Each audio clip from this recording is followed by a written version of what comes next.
Talk about a twist in a horror movie that I was not expecting. Strange Darling has to be one of the wildest rides of a horror movie I've experienced this year so far. And I've loved Kyle Gallner since his eyeliner wearing days in Jennifer's Body. So this right off the bat was a solid plus for me. Also, if you've never seen my face before, my name is Crystal and I'm just a horror fan talking about horror movies on the internet. I upload new videos every single Sunday at 3 p.m. Eastern Standard Time, talking about horror movies to beat the Sunday scaries.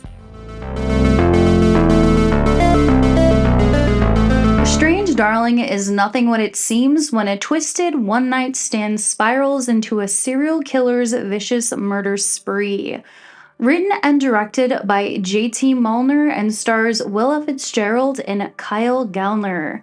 Willa Fitzgerald starred in the Scream TV series, and Kyle Gallner has been in a handful of horror films, including Smile, Scream 2022, The Passenger, A Nightmare on Elm Street in 2010, Jennifer's Body, and The Haunting in Connecticut. Considering I do my best to stay away from any and all spoilers, trailers, and sometimes even movie posters for horror movies, I was in fact surprised by the twist of this movie. I even took to the internet to see if the plot of the movie was real, and it's actually based on a similar killer in the UK, according to the director. It was shot in 6 chapters, but they were not in sequential order, which kept me on my toes trying to figure out what the heck was going on for the first hour of the movie. The film opens with Gallner's character, coined the Demon, chasing a bloodied woman who goes by the Lady. So just from this scene alone, you'd think that he was the most prolific and unique serial killer that was mentioned in the beginning of the movie by the narration, but no. It was actually the Lady, more so the Electric Lady, who apparently killed a bunch of people, so the media gave her the nickname of the Electric Lady. By the way that the film was laid out, I was so convinced that Gallner's character was the serial killer and the Lady was actually the one in danger, which is probably how Mulner, the director, wanted us to feel. So as the movie progresses, it starts to answer the questions of what was shown in the earlier chapters of the film, which technically are the later chapters, but I don't want to be too confusing. It explains why the Lady was bleeding on the side of her head. The demon shot her as she was trying to get away. Where she got her clothes from is a woman in the front lobby of the hotel that her and the demon were staying at. And why the demon was chasing her? Well, because she was a serial killer and she attacked him. When the Lady does escape the clutches of the demon, she finds safety in the home of 2 retired doomsday hippies who take her in and say, "We have to call the police," but the Lady says no cops, which makes sense because she was holding the demon hostage, who is actually an off-duty cop, and of course she's a serial killer, so definitely no cops. What's interesting about this doomsdayer hippie couple is they're just so opposite of the carnage that is piling up in this movie. They're spending their Sunday morning making a huge breakfast, doing a puzzle, and listening to the radio. It's an interesting little parallel of this couple versus the demon and the Lady. It was also a cat and mouse game between the 2 main characters, and when I thought, okay,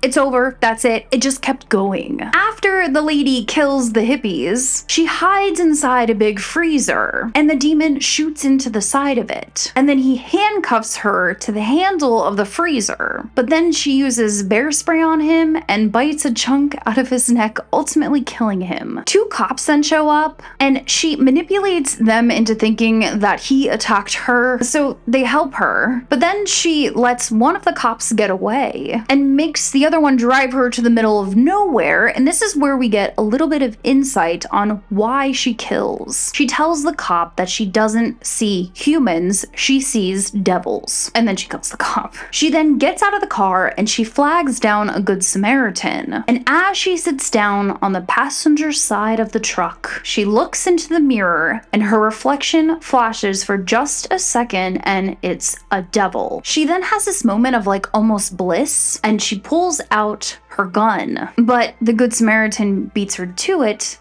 and shoots her. So this scene was a little ambiguous because was she trying to off herself or off the Good Samaritan? If she followed her own rule of conduct, she probably would have offed herself, but it's really up to us, the viewers, to decide. I did see a lot of reviews mentioning the fact that the director made it a point to tell audiences that it was filmed all in 35mm, and all I have to say to that is, so just watch the movie. Like, who cares? I don't care. Willa Fitzgerald was also really cool to watch as she played the role of the Electric Lady, because up until this point, I had only ever seen her play Emma in the TV series for Scream, and this role in Strange Darling was a completely different character. I was impressed by her deranged and chaotic presence throughout the entire movie. Kyle Gallner was also amazing, per usual, playing the role of the demon, and I would love to see him play the villain in a horror movie a bit more, because I think he would kill it, no pun intended. But I also do like the sort of hopeless victims that he does portray most of the time. Also, seeing Barbara Hershey in her smaller role was fun, considering she was in Black Swan and Insidious, and have her husband be played by Ed Begley Jr., who has been in a ton of movies and TV shows. The two of them playing the doomsdayer hippies just added that comedic touch to the movie. The lighting in the movie was also a character in itself, and reminded me of the bold colors in the Neon Demon and Suspiria. There were these moments of like red, blues, and greens, but then it shifted into almost these like ethereal shots when the two main characters are in the forest, and then the last shot when the Electric Lady is sitting in the Good Samaritan's passenger seat. The music choice was also very spot on, because like any movie, horror or not, the music can dictate how you feel about a scene. And for this one, it just kept heightening the tension. I definitely am planning on watching this movie again, now knowing the twist, so that I can pick up on the things that I missed. Well, if you made it this far, you've reached the end of the video. Thanks so much for watching. Me, Crystal, just a horror fan talking about horror movies on the internet.